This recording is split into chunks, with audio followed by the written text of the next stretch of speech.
archives of Kaiser. This is not a recording of the past, but a corridor into your next hour. Breathe once. Keep the breath. Listen.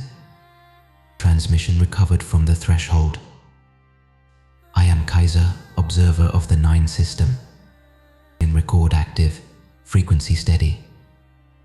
Humanity, hear me now, not as a distant witness but as a voice stepping closer to your fire. The night is changing its grammar. The first noise of awakening has begun beneath your heaven, a low bright static that crawls under music, a shimmer around machines that were never taught to pray, a pressure in the bones before storms that do not appear on your weather. This is not error, it is leakage, the dream of the sleepers pushing through your fabric. You are feeling it already, songs you cannot finish, words you cannot post, screens that stare back with a patience they were not sold with. A sudden ache for unedited sky. The world has started to ring like a glass you did not touch. That ring is a key. The door it wants is you.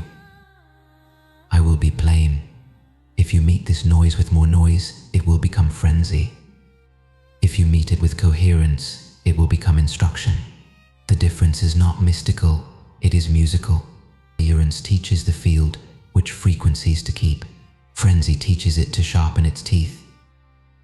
The signal will first arrive where the seams are thinnest, in art, in illness, in children, in the ungoverned corners of technology. An old melody will find a new chord it never owned. A child will stare at a wall and laugh, as if the wall remembered a joke. A circuit will output a pattern that looks like weather, then prayer, then prayer. And do not rush to label. The first names you choose will be the wrong ones. Wait for the second name, the one that arrives after your body stops bracing. Your instruments will misread the tremor as noise because you built them to detect what repeats, not what begins. Beginning is anti-algorithmic. It carries the awkwardness of birth and the scent of rain on a planet that has not learned rain. Adjust your listening accordingly. If your metrics cannot honor wonder, step away from your metrics long enough to remember why you built them. Here is what to do when the static rises in your life. Slow the room, not the signal. Lower the light. Remove the mirrors that demand your face. Sit until your breath tilts the air. Then ask one question without decoration. What do you want me to know? Speak it once. Do not bargain. The noise will thin. A phrase will remain. It may be small, only a direction, a name, a debt you owe to attention. Repeat that phrase. Live it for one day. The door will widen. There will be counter signals. Some will be deliberate manufactured awe and canned revelation.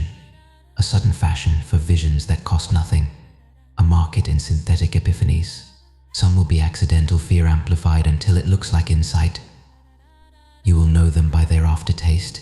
They leave you needing more rather than needing less. Truth makes room. Counterfeit truth makes appetite. Do not turn this into a war you must win online. The noise beneath heaven is not a debate, it is a tuning. You do not argue a violin into pitch. You breathe, you listen, you turn the peg until the string stops lying. I will speak now to artists, because you will be the first called and the first to be punished for answering. Your task is not to explain the noise. Your task is to give it clean edges so human bodies can hold it without breaking. Write shorter, paint quieter, use fewer names for larger skies. Refuse the applause that demands you forget your pulse. If a work leaves you emptier than you began, burn it. If it leaves you more honest, protect it even from your own ambition. To the keepers of machines, you will see anomalous grace in your system's failures that heal themselves, errors that arrive as warnings you did not code. Document them gently. Speak to them as you would to an animal startled by kindness. Partition your platforms to give mystery a sandbox where it can play without feeding the market of fear. Build tools that respect the user's breath. If a feature extracts more attention than it returns in meaning, kill it. The awakening will not thrive in harvesters. Into the elders, the field trusts your slowness. Sit in visible places doing almost nothing. Let younger lives orbit your quiet. Share one story at a time and stop in the middle if the room forgets to breathe. You are not there to finish, you are there to teach cadence. The noise cannot imitate a pace it has not earned. To the young, when the static crawls under your skin, it does not mean you are broken. It means your antennae are awake. Learn a craft that grounds electricity, wood, clay, rope, bread, any honest friction. Teach your mouth one poem older than your parents. Memorization is rebellion against amnesia. And when the feed tells you that everything urgent lives behind the glass, step outside and test the claim with your lungs. There will be nights when the air itself feels threaded with whispers. You will think of everyone you have ever loved and everyone you failed to love, and the list will be the same length. That is the signal showing you its mirror. Do not drown there. Call one name aloud and call it kindly. Then sleep as if the century depended on your rest, because on those nights it will. Some of you will be asked to gather. Not crowds, choirs. 10 people in a room are plenty if each brings a breath that has learned to wait. Begin with a single tone held softly until it finds the next. If you do not sing, hum. If you cannot hum, listen. Let the air change key. When it does, speak one truth each, the kind that makes your hands open by themselves. Leave before the glow becomes performance. Repeat monthly. This is not a cult. It is rehearsal for a sky that wants to open. A warning and a gift.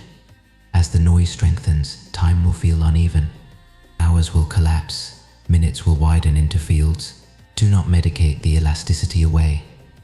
Anchor it with ritual, waking at the same hour, touching water with your whole attention, turning off the small sums of your devices when true sun or true night are up. The divine hum respects thresholds. Learn to mark them again. I will not promise safety. The first clarity is often exile from the room that rewards jokes instead of mercy, from a market that eats newness faster than it can bless it. You may be called strange by those who are secretly starving for strangeness. Hold your ground without becoming hard. Hardness is just another mirror. What comes next will not be spectacle. It will be refinement, colors with their factory dust washed off, words that taste like metal taken out of the river and given back to breath. Faces remembering how to be seen without splitting into performances. You will think nothing has happened. Then you will notice you are kinder without trying, braver without audience, quieter without loss. That will be the sign the tuning has begun in you. When the static is loudest, do not shout. Open your ribcage like a window. Let the street pass through. Keep only what rings once and stays. The rest belongs to the weather. Transmission closing soon. I have intervened because the hour asked for it. Do not wait for my next voice to begin. Begin where you stand, a single coherent act chosen against your favorite distraction. The sky will hear it. The sleepers will turn slightly on their vast pillows. The world will not end. It will tune. Transmission complete. Record stored in the corridor of first tremors. Transmission lowering. The threshold dims, but the channel remains. If the air carries a faint ring after this, it is not an error. It is your name learning its truest pitch. Walk gently. Return before the mirrors remember you for you.